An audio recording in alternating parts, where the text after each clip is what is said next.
in crime numbers, which I will repeat every single week again. And so we have the Prime Minister with us who will address us on these matters and also other matters, and we'll take some questions from the media. Please welcome our Prime Minister, Dr. the Most Honourable Andrew Holness. Morning, everyone. I appear to be addressing you quite often these days. First, I think you could describe my interventions as a rap in media terms. I will be traversing several subject areas and trying to put everything into context. Let me begin with the recent rains that we have had as a result of the tropical storm. Minister Morgan would have given you an update as to the damage that took place. We are not yet in a position to give definitive figures as to the damage assessment and what it will cost. Our figures are preliminary, but we expect them to be in the wide region of between $500 million to $1 billion. But as I said, by the end of today, we will have more refined figures to share with the public. But I would like to point out that we have a multi-layered disaster risk response mechanism, which we didn't have 5 years or so ago. In other words, this is a new development in our government, which all Jamaicans should be proud of. One of the features of Jamaica, the old Jamaica, is that whenever disasters struck, particularly external, unexpected ones, like the ones that we are experiencing now, weather-based, climate-based disaster, we would have to borrow. It would have a significant fiscal impact. And I'm saying this to the public so that it gets into our consciousness, so that we appreciate that Jamaica has changed and changed in positive ways. Now, whenever there is an unexpected shock for the government, meaning something we did not budget for, the implication is not just that we will have to borrow to finance. The implication is that you will have to pay more taxes to eventually finance the borrowing.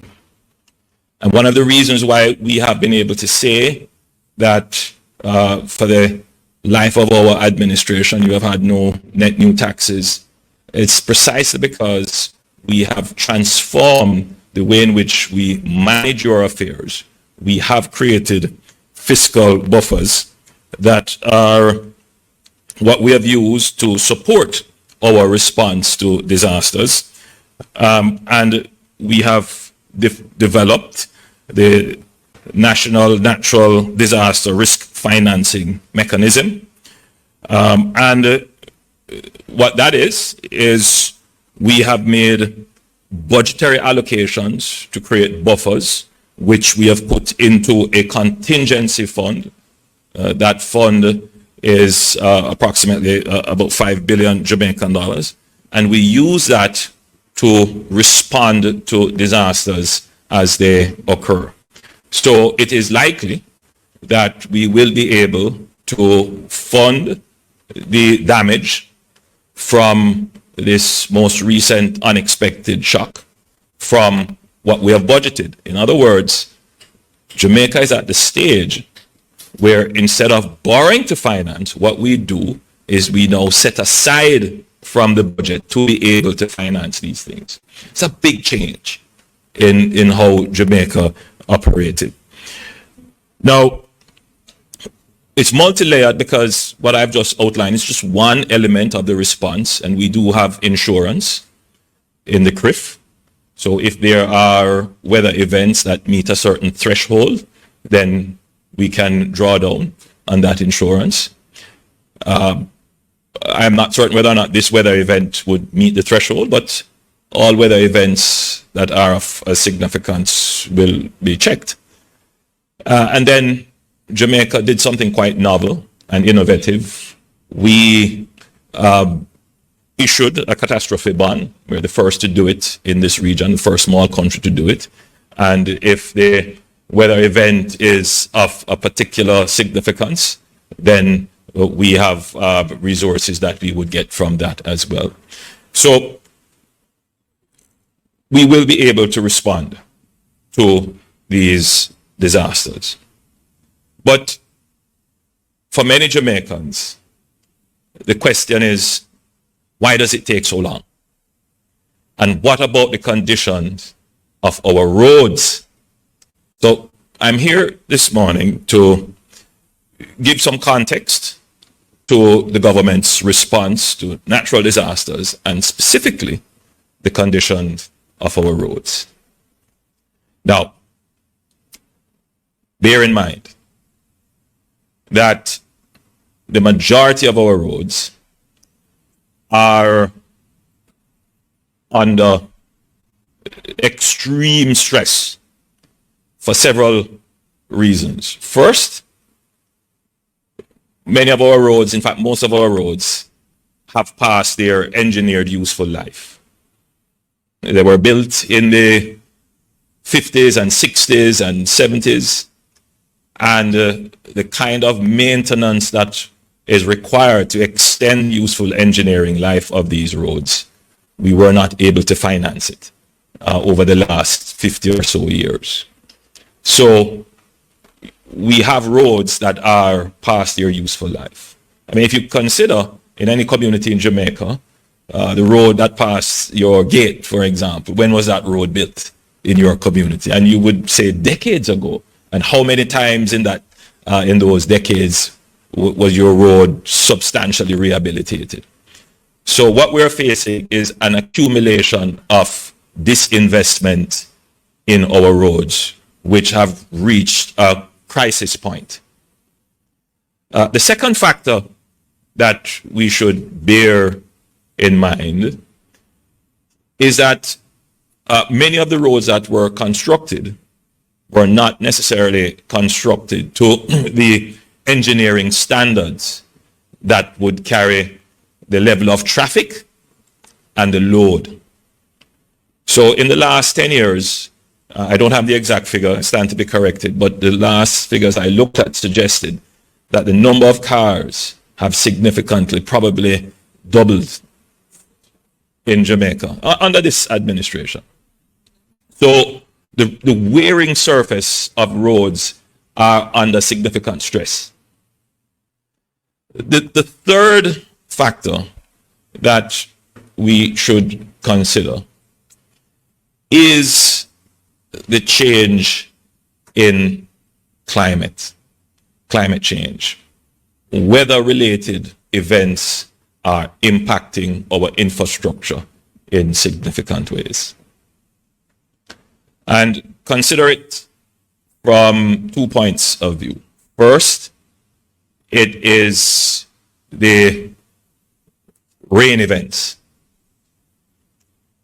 Many of our roads were not built in the first place with drainage, with the proper camber, and the layers of asphalt sometimes would not have been at the thickness to withstand the wear.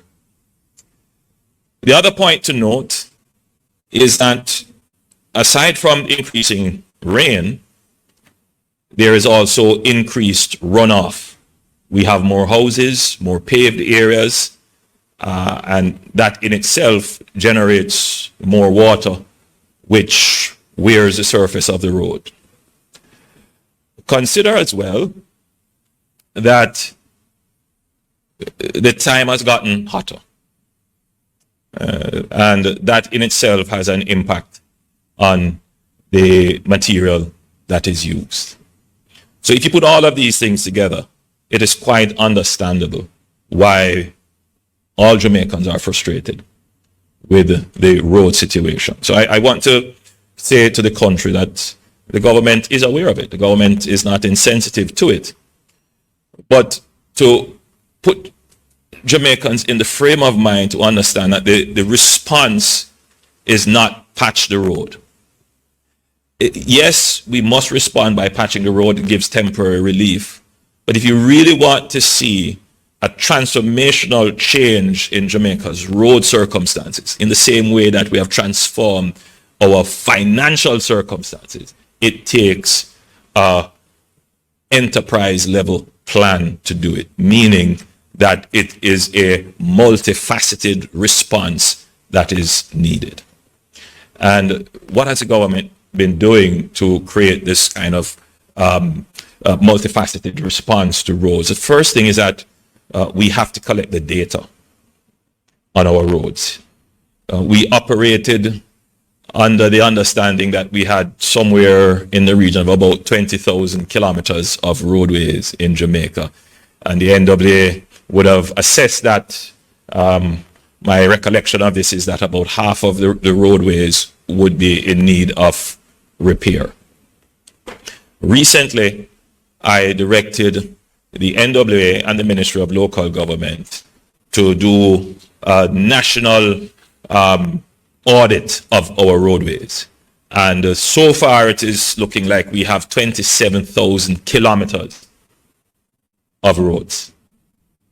And we're not completed yet. It might be a little bit more. So the notion that we were laboring under in terms of roadways that we have far more roads in terms of length. And by the way, this audit, it is not just merely looking at the GIS mapping. They actually went out, drove the roads, assessed some of the circumstances, measured the length of the roadway. In addition to that, we have now started to look at how are we going to administer the roads. Right now, the laws regarding how we administer the roads require that they be gazetted according to which entity uses them and whether or not they are local or main roads. So government is examining how do we administer the ledger of roads that we have. Another point to note is that for the public driving on a road, as far as they're concerned, every road is a responsibility of the government. Now, government can't work like that. I mean, government has to be responsible for the roads it knows of. And there is a process by which, and I'm using simple language, but there is a process by which the government comes into ownership or knowledge of a road. Not every road that is built is the government's responsibility. And I think that needs to get into the public consciousness in the conversation about roads. So there are some roads that are private roads. They're built in subdivisions, in gated communities, and so forth. Then there are roads that were built in housing schemes that should be handed over to the government, that people are driving on, the regular public is using the road. So technically, it's the government's road, but it's just not officially on the government's books as their roads. Or the NWA might not have it as their roads. The parish council may not have it as their roads. And these roads were aptly described in Parliament in a debate as orphan roads. In other words, no entity owns them. And there are many communities that are plagued by the frustration of not being able to get any entity to respond to their roads. So how we administer the roads, that is under consideration now. Many years ago, there was the contemplation of a one road authority. There is no position on that right now, but just to alert the public that in terms of our long-term strategic intervention on roads, we will have to look at how roads are accounted for and how they are administered in order that we can properly budget for them. The other issue with the roads in terms of how we account for them and how they are administered is the standards that we set for the roads. In other words, we can't just take over every new road that is built in every development. They must be built to specified standards. And there are standards in place, but we will be giving directives to the NWA regarding a review of these standards. We have effectively changed some of the standards of our road construction. For example, every main road that we are now building, we don't consider it just asphalting and putting on the blacktop. No, we consider it utility corridors. So we put in provisions for new water mains. We put in provisions for broadband internet. We make provisions for cameras and other sensors that might be needed. We look at the intersection, how that road relates to other roads, and the ease of traffic for the intersection. And of course, the ease of movement by pedestrians. So sidewalks and provisions for disabled persons, safety rails and other road furniture. All of that is a part of the standard that we are putting in, particularly for main roads. But for other roads, we will have to look at standards as well. And the NWA will be tasked to coming up with those standards. So now, I think from what I've said, you start to see the complexity of the issue of responding to the road crisis now, which crisis is an appropriate word to describe it.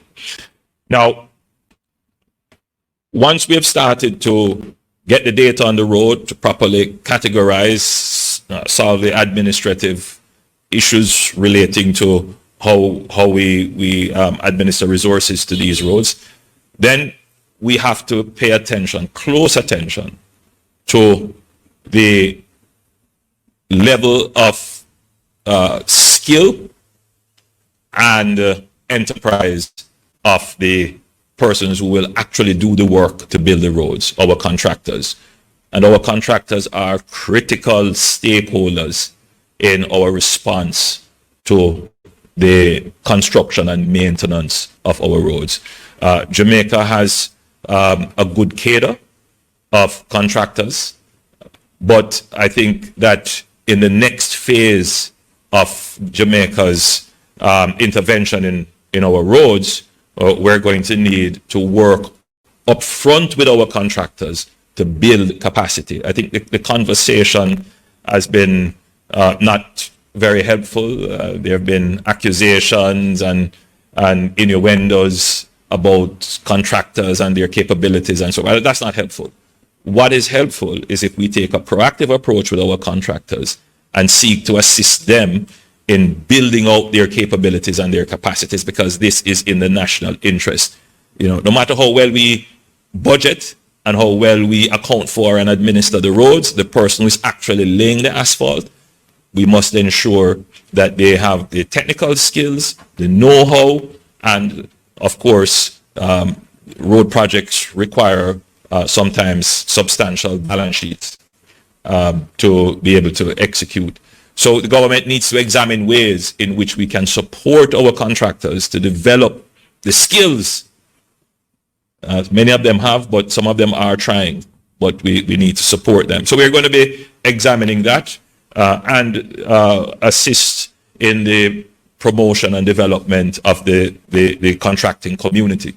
Because oftentimes we simply just don't have enough contractors to do the level of work that is required, which is going to be the case, particularly as the SPARK program rolls out. So let's move to the other element, which is procurement.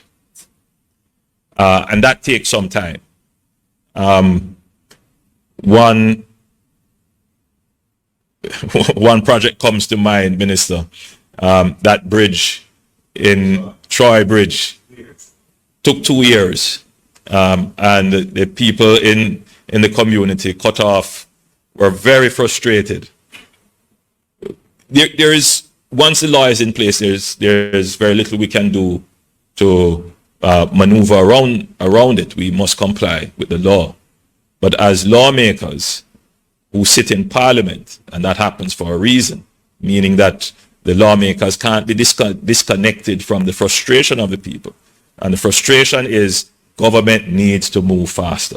So we must take a second look at the procurement process.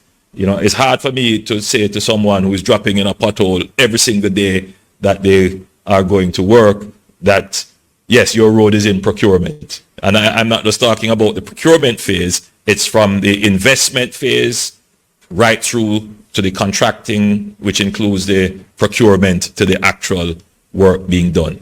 And that entire administrative bureaucracy that has been put in place needs a second look, given the urgency and crisis that we have with our roads. So I wanted to just bring the public up to date in what the government is doing behind the scenes to have a comprehensive response to the road situation in Jamaica. We are going to fix your roads. And when it is done, it will be transformational. And like everything else that we have done, it's not a patch response. It is building systems in place that will become institutions that will endure, that will solve the problem over the short, medium, and term. So that we put that behind us. In the same way we have solved the fiscal issues, we're going to take the same strategic, instrumental approach to dealing with our roads. And you would have seen that with the announcement of the SPARK program, which I must give commendations to Minister Clark. Minister Clark and myself conceived the program and found the funding for it. Former Minister Clark. We found the funding for it. And I also must give commendations to the NWA, E.G. Hunter and others in particular, who constructed the program in such a way that it could move very quickly. Minister Morgan is piloting that program now. We have passed the public investment assessment phase. We have almost completed, Minister, the procurement phase. That is still ongoing, but we're close to completing. So hopefully, the start date which we were giving in November, I'm still being hopeful that we could get it in November. But the project is well on its way. You're not seeing the actual asphalt hitting the road, but believe me when I tell you, the asphalt putting on the road is maybe 20% of the entire project, from conception to the public investment assessment to procurement to contracting, procurement, and then implementation. So we're close to starting that. Now, as I wrap up on roads, $40 billion. It's the largest allocation ever for roads. And these are roads that the public has an input in determining what is the priority. 20 billion of that will go to local roads, and it is distributed equitably per constituency. And the constituents would have attended the consultations, they would have raised their issues.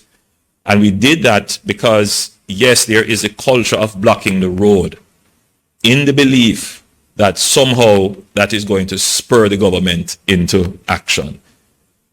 Two things. One, we know about the condition of the road because we are assessing the road. And secondly, you know, if the government were to respond to every roadblock, it would be chaotic. All right? So as a nation, we need to understand that, you know, it is not a negligent government that is uncaring and not paying attention. Rather, it is a huge problem, and it is not your community alone.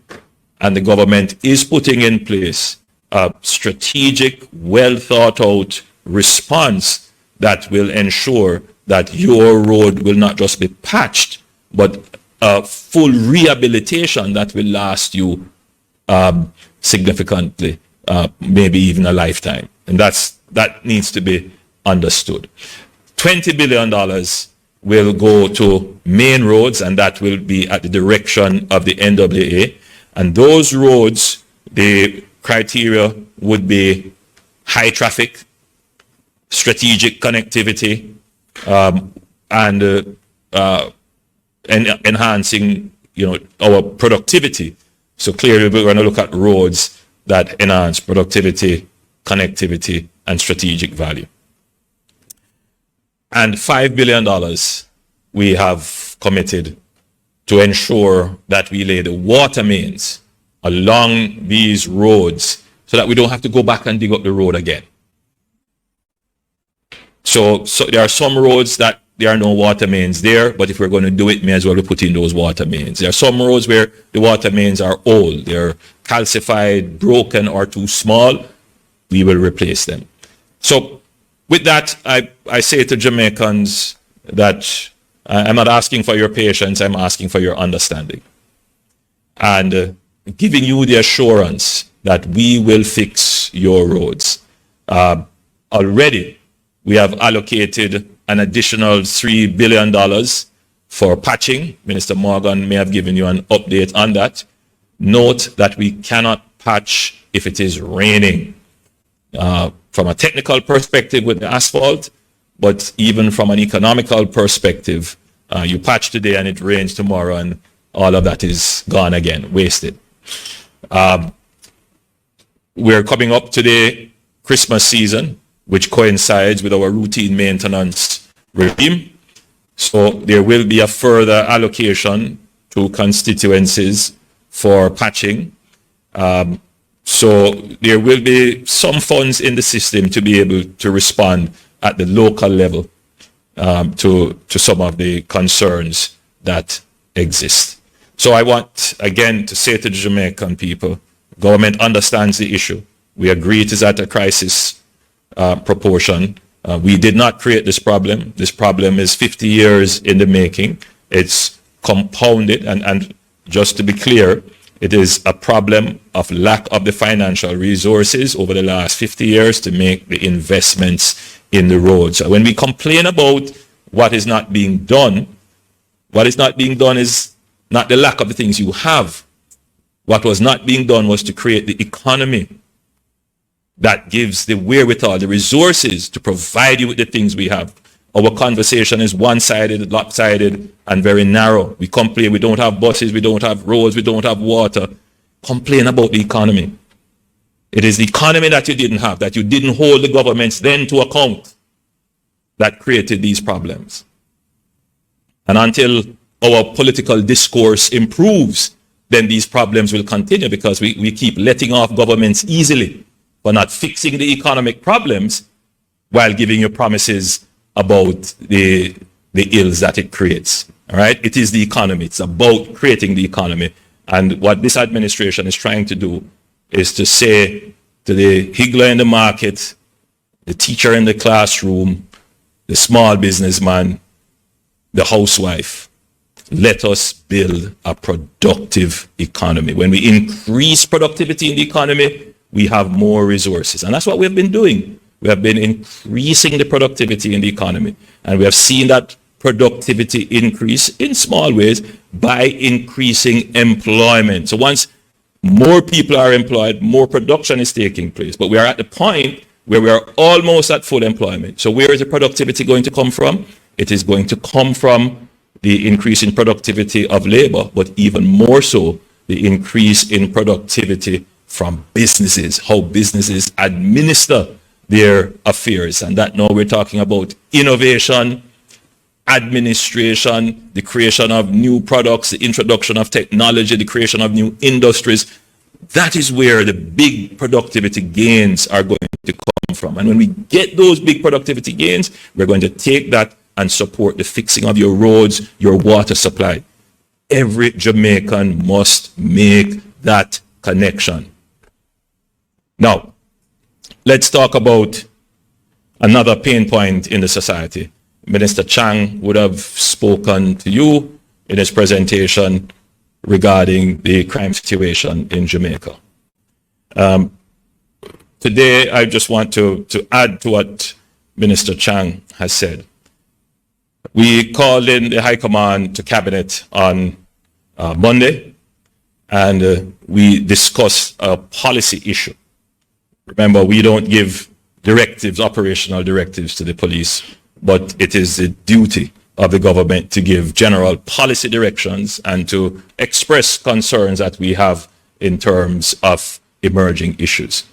Of course, we gave commendations to the force regarding the reduction in homicides and shootings and the general reduction in crime.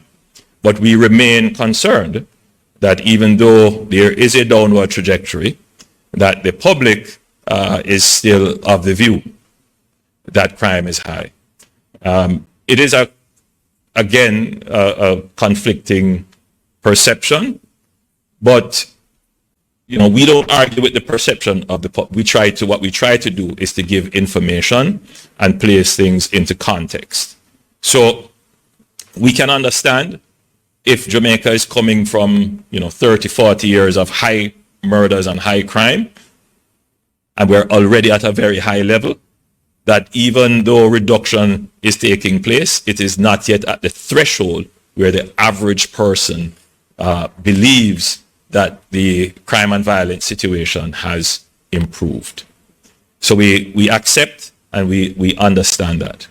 But again, to place this into context, if you look at victimization surveys, you would see that the average person in Jamaica would not be an outlier as it relates to victimization, meaning that our victimization rates are not exceptionally over and above victimization rates for the region, meaning what people experience in terms of murders. There might be areas that are where it is concentrated, and so in those communities the victimization rate is high, but for the rest of the country it's not an outlying situation. But Jamaica is an outlier as it relates to the murder rate, murders per 100,000. And it is an outlier as it relates to guns used in murders. Jamaica is an outlier also as it relates to gang, meaning the organized armed violence. So Jamaica's gangs are not youths on the corner who are organizing to protect their community from whatever outside threats. No, Jamaica's gangs are organized entities, meaning that they act with intelligence. They specifically go to recruit youngsters, and they use violence for economic means. So there is an objective that they are about. So these are persons who are trying to make money off using crime and particularly violence. So you have gangs that are involved in crime, but there's no violence. Jamaica's gangs, they organize for crime and they use violence. And another feature is that they use weapons, armed violence. So I think every community should reject the notion that somehow the Don is a Robin Hood and he's there to help you or support you or he's there favorably protected. That's nonsense. They are criminals who are organizing the youngsters in your community to commit crimes to make money for themselves. And that is where we are an outlier. More than 60%, 70% of our homicides are related to this kind of activity, which is why we're focused on reducing, degrading, and eliminating gangs. So we were at one point as many as over 300 gangs, and now we are down to, I gather, 180, 170. We're now down to 170. So we're making progress. We're making progress. But we are particularly concerned about a new, it's not new, it's always been there, but in light of the reduction in murders, we see this emerging threat of, some people have described it as mass shootings. I want to be more careful with my language, but multiple fatality shooting incidents. So you would have, Minister Chang would have given you an update on Cherry Tree Lane, on Warwick Hill, now Pleasant View Heights, and some other shootings that have happened in Bowen Lane, that's adjoining my constituency, and other areas. And the reason why we are concerned is that the efforts that we are making in reducing shootings and murders could easily be wiped out by just one incident. And this is of concern to us, of grave concern to us. So what we have been doing is we have looked at the laws, and we have been examining the possible responses that the security forces could have. And the law does give some account for such actions under the Offences Against the Person Act. A person who commits a murder and who is convicted of the same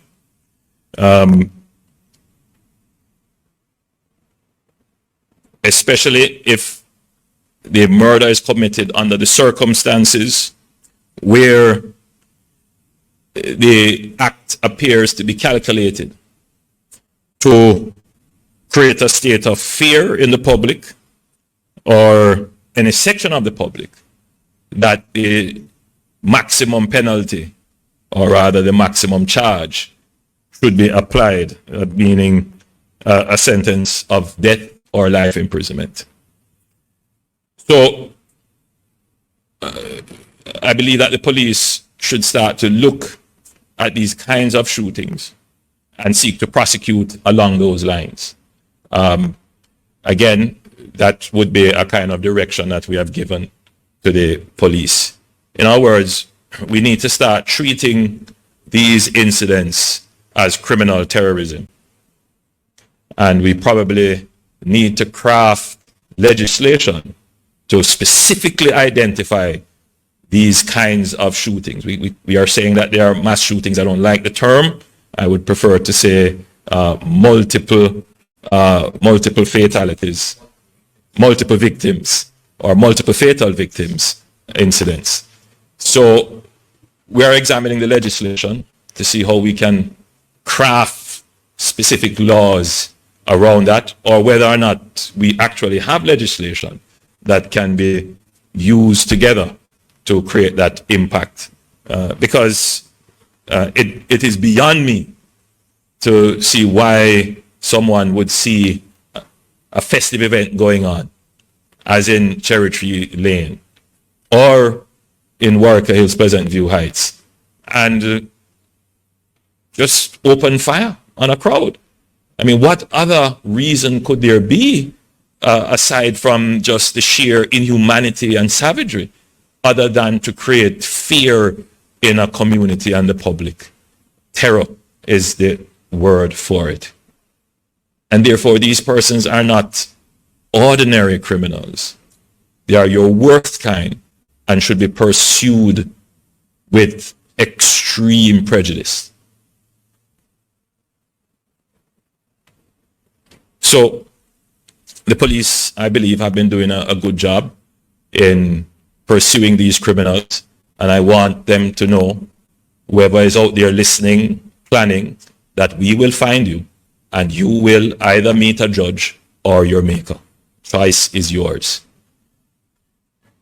Outside of that, the government will continue to incentivize the public to share information. In the Cherry Tree Lane incident, we had put up a reward of about 20 million Jamaican dollars, 25. Yeah, so we're gonna increase that. The permanent secretary is just hearing me say that now. We'll look at the budget and see what we have, but we must incentivize the sharing of information. And anytime there is any shooting that is a multiple victim shooting, there will be a substantial reward for the public, for anyone who would give information leading to the capture, arrest of anyone who is involved, including persons who provide information, aid and abet in any way those persons who commit those crimes. I know that the police have special formations in place to deal with this, but we have also given direction that they increase their intelligence assets around these crimes to ensure that the perpetrators are caught and brought to justice. So I want to assure the Jamaican people, particularly as we head into the festive season, that the police will be vigilant and we will increase the resources to ensure that we give general coverage and protection, but that these multiple victim incidents are addressed specifically. And as I close on that point, I've seen the pleadings and complaints of persons in the entertainment industry. My constituency is one area that thrives on the street dances and the parties. You know, I have invested in developing the hip strip in my constituency. So I well understand, you know, that round robins and parties are legitimate economic activities, and the government supports legitimate economic activities. And we want people to enjoy themselves, right? And these parties can be a good way of bringing communities together. And if properly managed, it can become a real major industry for Jamaica. So I don't want our promoters to feel that somehow, you know, the government is against promote. That's not true. But it is equally of concern when we note that many of these mass shootings, as they are called, the multiple victim incidents, are occurring in proximity or at festive events, bars and parties and so forth. The response has been to be preemptive, and the local police commanders have exercised their authority in curtailing some of these events.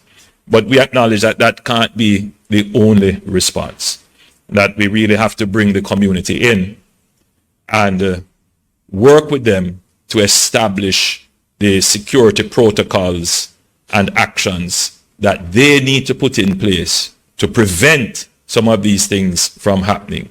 I mean, one immediately comes to mind is your event space being recorded by surveillance cameras? And that is something that could easily be put in as a start, as a deterrent. When you're having these parties, yes, you go and apply for a permit, but why not go and sit down with the local commander first and say, give me a security assessment of the area. I'm planning something.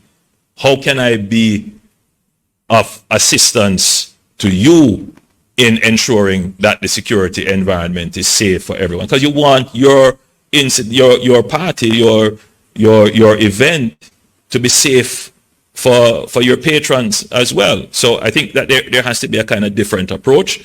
So from a policy perspective, we are examining that, and you will hear more about how we will give some directions, particularly coming up to the festive seasons, to keep these events safe. We want the events to be held. They are legitimate activities. They bring income to the communities in which they are held.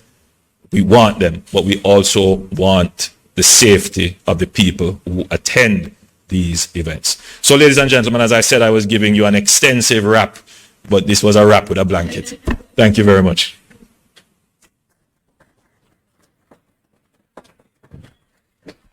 Naomi, I know we're at 10:02 and both PM and DPM and Minister Morgan have to be somewhere else. So I think we could take maybe 2 questions. Indeed, we have our representative from the Gleaner here, so we'll be very quick about it. Good morning once again. Hi, good morning. Sashana Small from the Gleaner. I have a question for the PM and for the Deputy PM as well. Gentlemen. Prime Minister, when can the country expect to hear the announcement of a senator replacement for Matthew Samuda? And we have been getting reports of contractors who completed road works with the NWA from May, but have not been paid. Why is this? Well, let me just quickly, with the questions that were asked. The government is, we are currently examining the composition of the Senate. As you would have seen, the government has been steadily refreshing itself and renewing its human resources, and that also extends to the Senate. So very shortly, you'll be able to complete that process. In terms of the contractors, Minister Morgan would probably be able to give you specifics. There is a process of ensuring and validating works done before payments are made.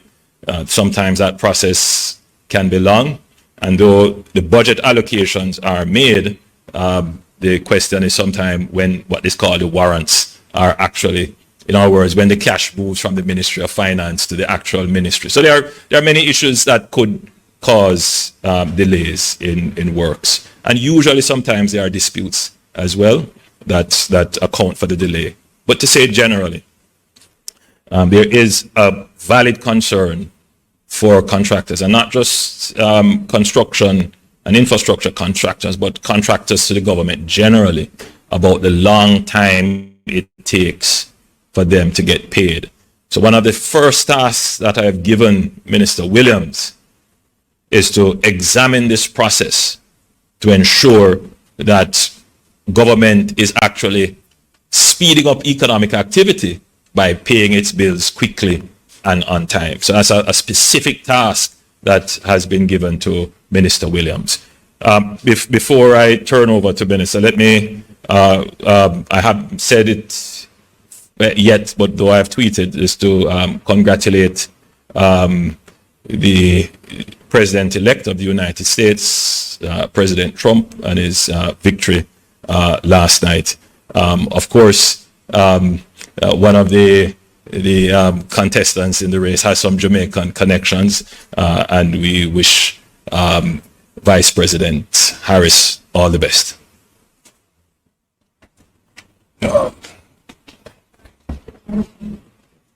Dr. Chang, so my question for you is, when can we expect the enhanced security measures to be brought to Parliament? And INDECOM recently raised concerns about police officers not wearing their body cameras in shooting incidents specifically. What is the ministry doing to address this? To kind of begin at the back end. First of all, INDECOM, many police officers wear cameras. You must face the fact. The primary benefit of cameras is in public order. So when police officers apprehend vendors on the street, people disposing of garbage, and events that might be too loud, and they seek to apprehend, they have to remove equipment or take away vendors, which we are going to change in terms of how we deal with that. But those associations where cameras are valued, and we have heard very little of anything of that sort, where policemen had seen brutalizing citizens. In homicide situation, which is being emphasized by both some public interests and individuals, and it's their right to do so on INDECOM, it's of very little value. If you get in combat with a camera in your chest, first of all, you're going to die behind it because you're being shot at. And it has, the JDF had used them before in the helmets, and they proved quite invaluable because they fell off, they got knocked off, and they have very little value in those situations. So the first we're equipping are the PSTB formation, which is deal with the public in public order. It is of very little value. You don't need to be an expert to understand it. You put a helmet, a camera on your chest, you start shooting at somebody. First they start shooting at you, you're going to die for cover. Policemen are not in. They have helmets and vests, but they are not designed to take shots. Honest and really, before they respond. So that has to be borne in mind. But we take the comments from the Indicom, we examine them, and I'll be meeting with the leadership to discuss that. Enhanced security measures, well, look, we have many enhanced security measures out there. The legislature itself, as a specific entity which has been described in policy, is awaiting further research by the lawyers. But as far as enhanced security measures, all I have announced this morning are enhanced security measures. And the future formations, they increase the redevelopment of the highway patrol, they focus on gangs, increase intelligence activity, both technologically and human resources, are a suite of activities that are enhanced security measures. There's a focused piece of legislation set which requires legal scholars to research and give me the advice and the Prime Minister. Okay. Thank you. Thank you, Dr. Chang, and thank you to all of our participants this morning, especially our Prime Minister, who gave us a lot of information in relation to roads and the context around roads, and also in terms of crime numbers. And as I leave you today, just noting again that from January to November 2024, major crimes in Jamaica have decreased by 15%. Murders are down by 19%. Which means 233 people did not lose their lives. And that's important. Shootings are down by 9%, rapes have declined by 28%, and robberies are down by 21%. There is more work to be done, but we have to applaud the JCF and the hard work that has been done in achieving these types of numbers. And so we know today is a big day. We have nomination day for 2 divisions and 2 constituencies. And so we close off our post-cabinet press briefing now. And I say, as usual, God bless all of you watching, and God bless Jamaica, land we love.